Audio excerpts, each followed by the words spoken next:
Thank you very much for the introduction, Igor, and I want to thank Sergey and everyone else who organized this, and the Frīdriha Eberta also.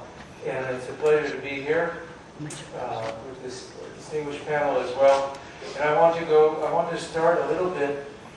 And by the way, you can find anything that the things that I'm talking about. Although actually, I will write a paper based on this, but everything ends up on the web at CEPR.net.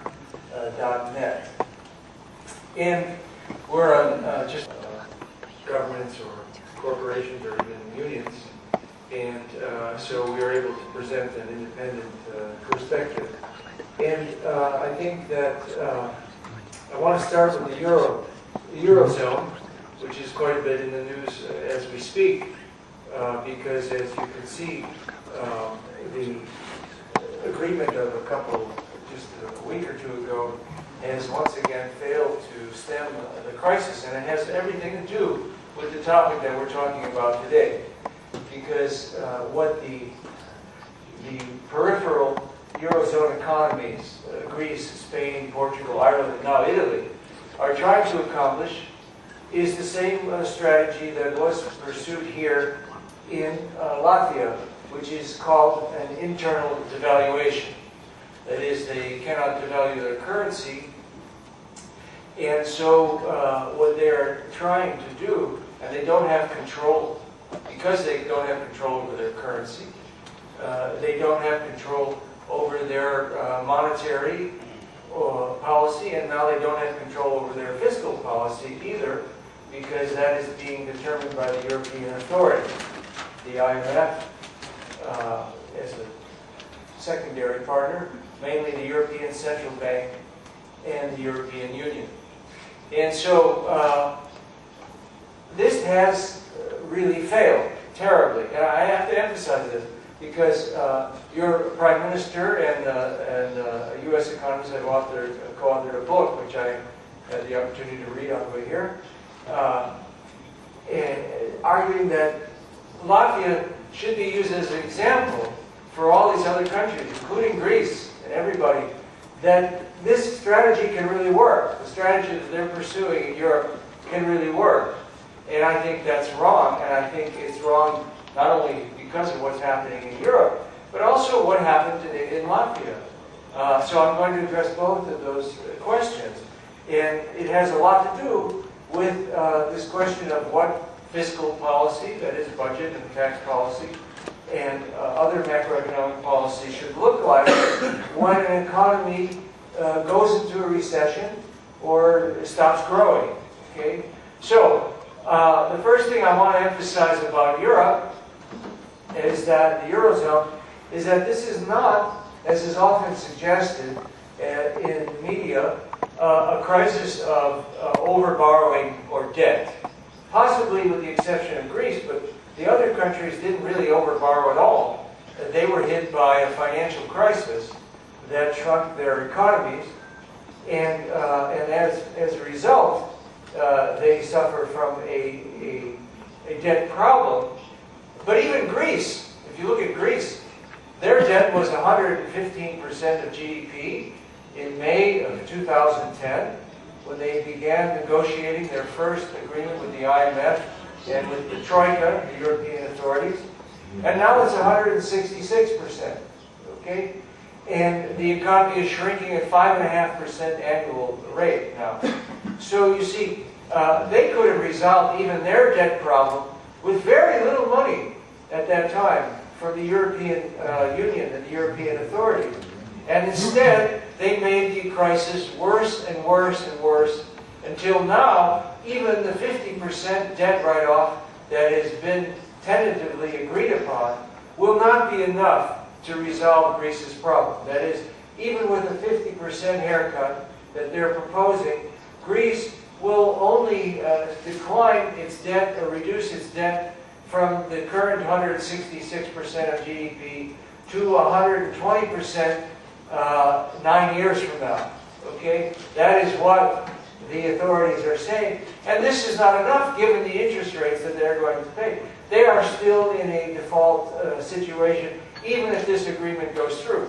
So you see, this is what I mean by a policy failure. The crisis we're looking at right now in Europe is a result of repeated policy failure. Why do we have an acute crisis right now in the Eurozone? It's because the financial markets are afraid that the European authorities will do to Italy exactly what they've done to Greece. And they've already started to do it. What do I mean by what they've done to Greece? What they do is they say to Italy, you have to cut your fiscal deficit even though your economy is slowing. And you have to meet a certain deficit target.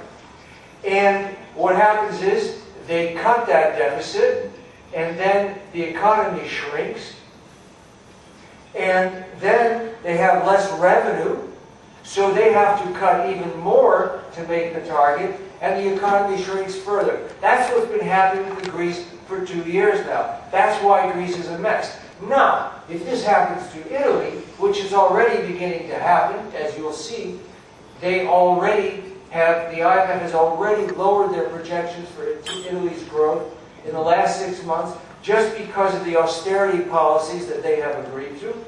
Then Greece, if Italy goes into this same downward spiral, they have $2.6 trillion of debt, and that is 5 times Greece, and that is something that the European Union will have trouble bailing out, okay?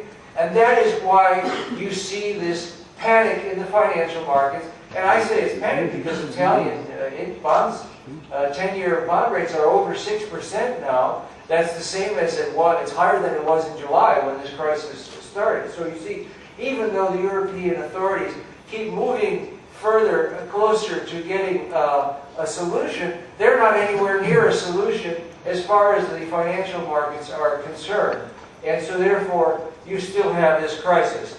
And that is the one thing I want to emphasize, this idea of fiscal consolidation, which, as Igor has mentioned, is being proposed to be written into the Constitution here, can be extremely dangerous.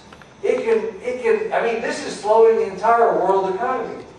Even Brazil now is going to have zero growth in the third quarter because of what is happening, or at least partly because of what is happening in Europe, okay? So, that's what I want to emphasize. And I don't want to go into too much of detail because I want to spend at least most of the time here on the Latvian economy.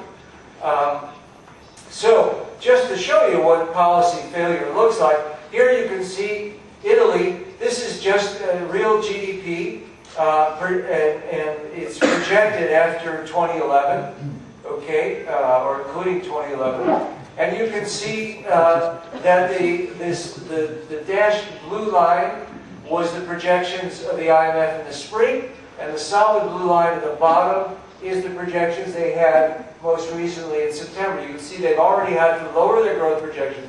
This is what is exacerbating the crisis in Europe. And Ireland, of course, and by the way, for all of these graphs, what we have at the top is the trend growth of the country. So you can see that these countries don't ever project, they're not even, 10 years after the crisis, they're nowhere near their trend growth, okay? So even if things go well and they recover as quickly as the IMF is projecting, there's still an enormous amount of lost output from these years and years of stagnation. And the same is true, of course, for Ireland. Now their trend growth is kind of high, but you can see you could even bring it down by half, and you never get close to it. Greece, of course, is the worst case here. And, I want to emphasize before we get to Latvia, look at Greece here, and you can see their projections keep getting worse and worse because the policies that they are imposing on Greece keep forcing it worse. But look at Greece in 2012, it hits the lowest point. That is, it's 13% down from its pre-crisis GDP, okay? That's the worst of the European Union. That's got people rioting in the streets. Do you know how much Latvia lost in only 2 years? 25%. Twice as bad as Greece. So if you are proposing, if the Prime Minister wants to propose that these countries should follow, they will not do it. Nobody, the Greek people will not take that kind of punishment. And very few democracies in the world would be able to do, I think, what Latvia did. That is, take a loss of 25% of national income. So that is why the solution cannot work in the rest of Europe. Although I would argue that it didn't work here either, in the sense that the loss was too great, that there were other policies that could have avoided these kinds of losses. Now, just to look at, I want to make this one comparison, of course. If you look at Argentina, who had one of the worst recessions in the whole 20th century, it began in 1998. It took them 3 years to get back to after they defaulted on their debt and abandoned the austerity policies, they got back to their pre-crisis GDP in 3 years, and you can see they also recovered their trend GDP 6 years later. Okay, so I just want to briefly look at the human cost of this kind of economic policy failure. You can see 14% unemployment in Ireland. Greece, it's actually now 17% since this was done. Italy is not as bad. Spain is the worst. It's actually the latest figures for September, 22.6% unemployment. And of course, the European economy is stalling now. Even Germany and France are barely growing at all. And so it doesn't look good. And that is the consequence, again, of policy failure, of trying to shrink your way out of a recession. Now, I'm not saying it would never work. If these countries were to lose 25% of their income, as Latvia did, well, then maybe they would eventually recover. But that, I think, would be an even worse mistake. And as I said, they wouldn't take it. Okay, I want to go now directly to the Latvian economy, if I can find the other PowerPoint presentation on here. Which one is it? Sorry.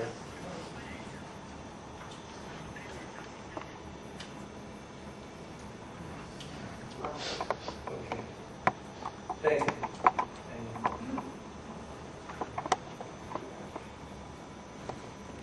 Okay, so here, this graph just shows the GDP of Latvia and what happened to the Latvian economy. And most of you know this story. But you can see there was a 22% drop on a yearly basis. It was actually 25% if you look at it quarterly. In 2 years, the worst in the whole world during the years 2008 and 2009. And now you see the economy is beginning to recover, not very fast, probably projected growth of 4% this year and 3% for next year. But you can see this is enormous fall in income.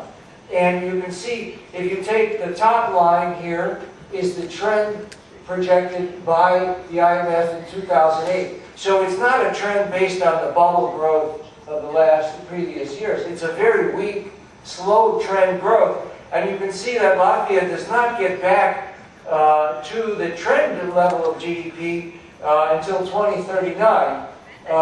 But it will approach its pre-crisis level of GDP after about 9 years in 2016. So again, this is a very, very slow recovery. This is an enormous cost to the economy, and it's, in my opinion, unnecessary. That is, you didn't have to have this kind of decline. You were kind of guaranteed some kind of recession, just like us in the United States, right? We had an $8 trillion housing bubble. And when that burst, there was no way to avoid a recession. But we didn't have to have 4 years of no growth. Okay, we're right now in the United States just at the level of GDP that we had 4 years ago. Latvia is going to take 9 years to hit that. We could have done enormously better than that, but we did not have a government that was sufficiently capable to do what was necessary for a robust recovery. Now, I just want to look, here is just the contributions to growth. You can see that the economy on a year-over-year basis has now been growing for 4 quarters. It's been growing more than that, a couple more quarters if you look at a quarterly basis. And the only thing you have to see on this graph that you did get a contribution, a significant contribution of exports. That's the gray here. If you look at the gray in the last fourth quarter, the gray area, that was the biggest thing that has rebounded that has carried the recovery of all the contributions to growth. So you did get something, that's what happens when you do the internal devaluation. You're abandoning, to some extent, the attempt to stimulate the economy, so you're really relying on the rest of the world to pull you out. And that happened a little bit here, but as you'll see, and this is, I want to emphasize this more than anything else I'm saying today, because it's extremely important. I came here in January of 2010, and the outlook was very bad at that time. And we didn't even know if the Latvian economy was going to recover at all. It could have gone further downward. It had already lost 25%, and it wasn't really clear that it was going to recover at all. And here, I must emphasize, the government at that time had pledged to cut 6.5 percentage points out of its budget deficit, okay? 6.5% of GDP. That's what they said they were going to do. And they also said that they were going to have a relatively tight monetary policy as well. That is to defend the exchange rate. And what I want to show you most importantly is that did not happen. First of all, you can see the inflation that happened. When I was here, inflation was negative 4.2%. That is why the outlook looked so bad. Because the deflation was really hurting, it was increasing your debt problem. And what the country really needed was inflation. But the government was pursuing a policy of deflation, okay? Well, what happened is you got lucky. The rest of the world gave you some inflation, okay? And inflation rose from the negative 4.2% to 5%, all right? And why did that help? Well, if you look at the projection for the debt of the economy, well, the IMF was projecting a debt next year, or this year, of 87% of GDP. It's only 43% now. Why is that? It's because you got inflation, okay? That's what reduced your debt problem. And so these projections, the IMF had even worse projections under a worse deflationary scenario. You can see the debt was explosive. So a year and a half, almost 2 years ago, Latvia was looking at a huge problem in debt because the government was pursuing a deflationary strategy, and the IMF was making its projections on that basis. They weren't wrong. If the government had done what they said they were going to do, you would be looking at a terrible deflationary problem. Now, what happened?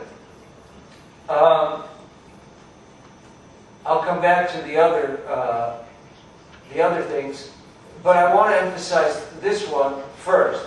Okay, I hope you can see this graph.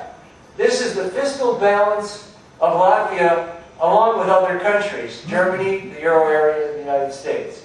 But look at Latvia first. Can you see the gray line? I don't know how visible it is. Yeah, it doesn't look too bad on the screen, okay? It's the third one down. It's the gray line, and the dotted line is projections, which begin for 2011. Now look at before the dotted line. So here's 2009. You had a budget deficit of 7.8% of GDP. Now, 2010, the government was pledging to cut that almost by 6.5 percentage points. Look at what actually happened. It's the same. The deficit for 2010 is 7.8% of GDP, the same as 2009. So you see, the government did not do what it said it was going to do at that time. It did not have this enormous fiscal tightening, which would have shrunk the economy and made a bigger mess. Okay? That, in my opinion, is why the economy recovered. And why it looked so bad back then was because the government was pledging to cut much more, vastly more. And that was part of the overall strategy. And if I can go to monetary policy, you can see interest rates. The government has also brought interest rates down from 3% in 2009 to 0.3%, the short-term lending rate today. So that was also an expansionary monetary policy. So you see, the government didn't do the internal devaluation strategy after 2009. You had this huge contraction, but they didn't do what the IMF and everyone expected them to do, and they instead pursued the opposite of what what the Eurozone is doing, and what the European Central Bank and the European fiscal authorities are doing. They did not cut the budget or the fiscal deficit, and they did not cut. They lowered interest rates, and so they were able to recover even while keeping the fixed exchange rate. Now, again, your Prime Minister argues that this is a success story, and a success at an internal devaluation. I would argue that no, it was not a success at all, because you didn't have to have a loss of a quarter of your national income. Emigration, as Igor mentioned, of 10 to 13, I don't know how much percent of the population exactly has left.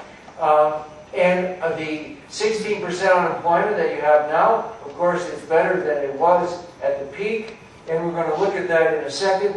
But these are huge social costs that were unnecessary, because the government could have pursued an expansionary policy much earlier than it actually did. And so, again, if you want to just ignore the first 2 years, the worst decline in the world, and just take your accounting from a year ago, well, then you can say, yes, it is a success. The economy is recovered. But let me look at the employment and unemployment situation. There you can see the official unemployment rate. It's down now from 16 to 16%, from 20%. That's the dark blue line.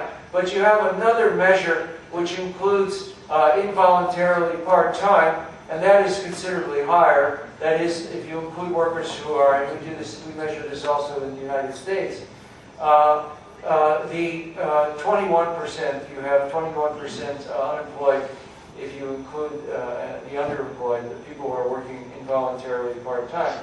So you have a long way to go, and you have a long way to go in terms of employment. That's the other way you can measure it. If you look at the bottom blue line here on this graph, you lost 19% of the jobs in this country in terms of employment, and you've recovered about maybe 3-4 percentage points of that now, and still a long way to go before that is recovered.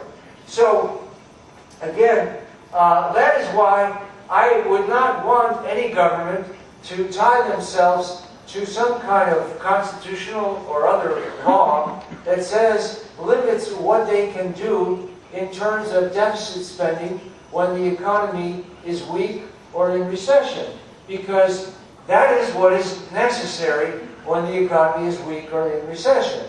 And the experience of the last few years proves that. Let me go back to this graph here. You can see that even Germany, which is the economy that had one of the strictest fiscal policies, they had a huge increase in their deficit from basically 0 to 3.3% of GDP. And then they started this year to consolidate, and I think the authorities there will conclude that that was premature. In other words, they should not have tried to tighten their deficit now, because their economy is not growing. Now, Germany is fortunate in that they have also pursued a policy which we are trying very hard to get in the United States, which is work sharing. That is, they actually paid employers to allow people to work at reduced hours, and so they have lowered their unemployment to 5.9% right now, and that's a very good policy and something that other countries should look to. But the macroeconomic policy, I think, was premature. If you look at the euro area, again, they had to have, as a whole, a deficit of 6.4% of GDP, far beyond the 2% that Igor mentioned, which is the target here. And the United States, of course, went much further. But not far enough, actually, because we had a stimulus that did save, according to the consensus of economists in the United States and all across the political spectrum, we saved maybe between 1.5 and 2.5 million jobs because of the stimulus program that we had. But unfortunately, it was only about 1/8 the size of what we lost from the bursting of the giant real estate bubble that we had in terms of private demand. So you see, stimulus policies are very, very necessary.